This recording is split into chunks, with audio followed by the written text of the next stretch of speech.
nagrajevanje po delu. Po delu? Ne, jaz ne bi rada govorila. Ja, včasih dajo neke procente za te mesece in ne vem kako. Sam na promet pa nismo nič plačali. To, da več kasiramo, da bi več dobili, to pri nas ni.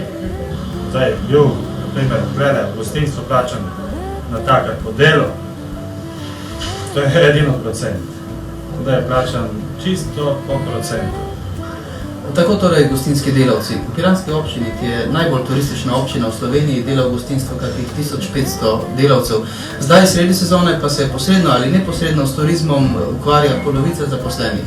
Zlasti z gostinskimi delavci so že dolga leta težave, primanjkuje jih in vse manj zanimanja je za ta poklic.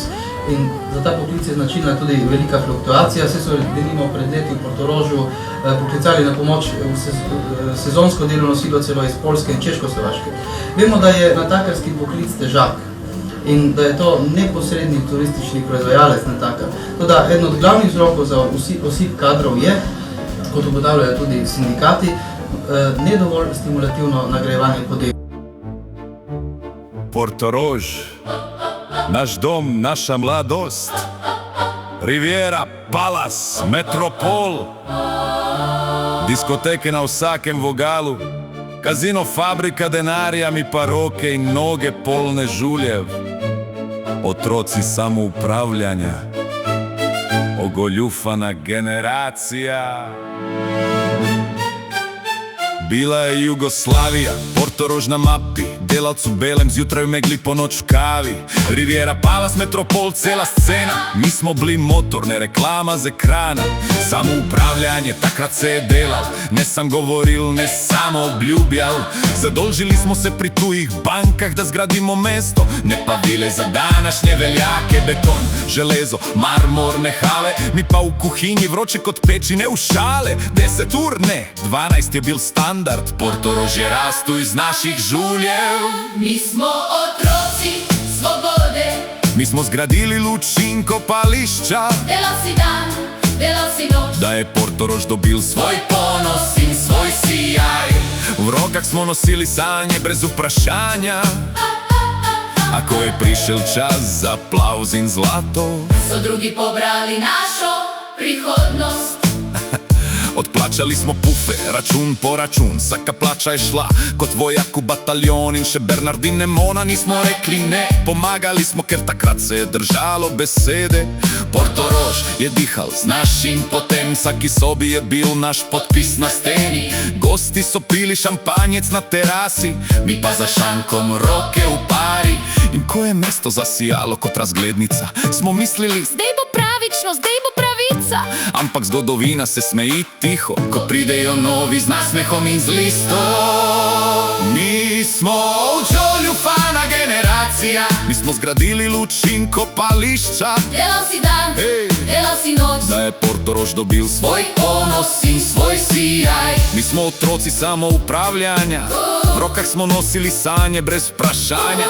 A ko je prišel čas za aplavz in zlato, so drugi pobrali našo prihodnost. Proti koncu 80-ih druga klima, ne več delavska pesem, bolj tiha mašina. Pojavil se je padli angel, prišla je nova mreža, stare roke so ostale brez teže. Iz Argentine so klicali prijatelje, bankir, bajuk, papiri, številke, deleži. Mi smo imeli delovne čevlje in žulje, oni so imeli podpise, pogodbe in rulje. In da smo pošteni, ni bilo samo desno, tudi levi veljaki so šli zdraven čisto vesno. Ko je bil njihov red, so rekli, kaj pač mo? In Portorož je šel, kot da ni bil naš dom, razprodan tujcem, razprodan v tišini, mi pa še zmeraj v kuhinji, samo brez lastnine. Kot da je nekdo izbrisal 40 letja in nam pustil spomin, ki boli v prsni kletki. Mi smo gradili temelje, oni so delili ključe. Mi smo bili srce, oni so prodali ulice. Mi smo verjeli v delo, v solidarnost, čas, oni so verjeli v dobiček in v glas. Mi smo otroci svobode, mi smo zgradili luč in kopališče, delal si dan, delal si noč, da je Portorož dobil svoj ponos in svoj ploč. Mi smo otroci svobode, a danes smo pozabljena generacija. Najbolj boli to, da zdaj na stara leta živimo na pragu revščine brez sveta. Portorož 7-3, mesto hotelov, mesto luči, ampak pod ploščicami, pod fasado so še vedno naše roke, naš znoj, naš hvala. Mi smo zgradili, Vi ste prodali, levi in desni veljaki. Hvala, da ste ves narod spremenili v hlapce.